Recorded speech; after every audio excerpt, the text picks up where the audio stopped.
2009 is election year in Portugal, and we are already seeing the government doing their best to spend as much taxpayer money as possible in order to buy votes, because that's what the left and the far left do. They buy votes. They don't govern a country.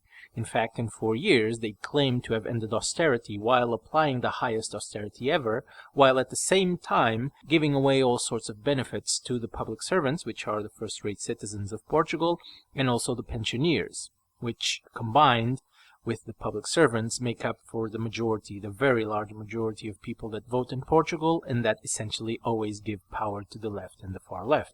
Between 2011 and 2015, during the financial adjustment program, the government at the time had to adopt a different strategy in terms of admissions to the state, because Portugal's problems are usually related with the state's expense, and so it had to be reduced.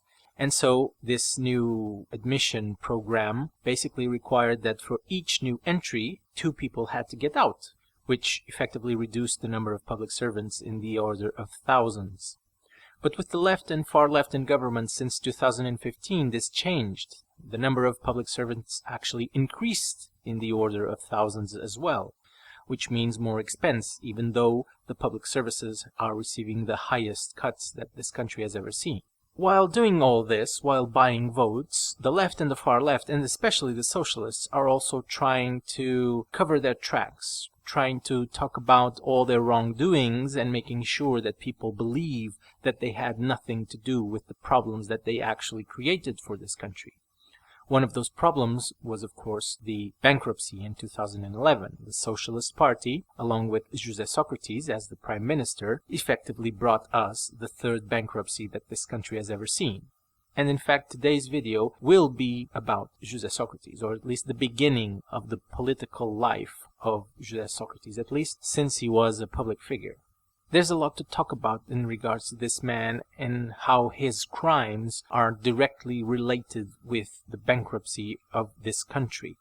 And so when António Costa, who was the Minister of Internal Affairs in the first government of José Sócrates between 2005 and 2009, is now claiming that he had no idea of what Sócrates was doing, that is a blatant lie, because many of the crimes committed by José Sócrates required certain laws to be changed in this country, and they were changed with the majority, the absolute majority in parliament by the Socialist Party. So when António Costa claims he didn't know about anything, he's lying. He was part of the scheme. He was part of all the crimes because he, along with his buddies from the Socialist Party, actually provided the ways for Sócrates to commit his crimes. And of course, this also helped the Socialist Party. When they are in power, they never have any problems. They have direct access to the taxpayers' money and to all the shady schemes that they have in this country in order to facilitate money to flow into the party. So today I'm going to talk about the very first time that José Sócrates appeared as a public figure. He was essentially the Minister of Environment in the last government of António Guterres, which I believe was between 1998 and 2002. While he was Minister of Environment, José Sócrates had quite a few things that brought him to the public life, because certain issues required public attention, and so he, as minister, had to be involved, of course. But the main thing that he did during this time was also the very first crime that we were aware of. The investigation itself only happened later, but there was a certain institution that wanted to build a mall here in Portugal in a place called Alcochete. It was going to be called Freeport, and they wanted to build it in a specific area that was considered protected in Portugal. When a certain area is protected, if anyone wants to build there, then several things need to happen, and one of them is a very lengthy study of environmental impact. And these studies take months and months to complete. So anyone that wants to build something very fast will need to wait quite a bit of time in order to do so, or probably not, because that study may end up deciding that no construction can be made in that place, because the environmental impact will be quite big and it will not be allowed. But that's not what happened with Freeport. Essentially, what was protected one day was no longer protected on the next day. And that's what Sócrates facilitated.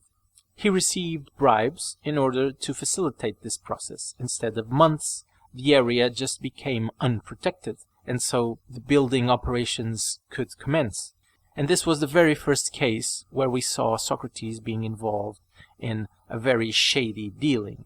But again, this wasn't really talked about while he was in government, because, as I mentioned in previous videos, when someone is in government, they are nearly untouchable. No one can do anything against them.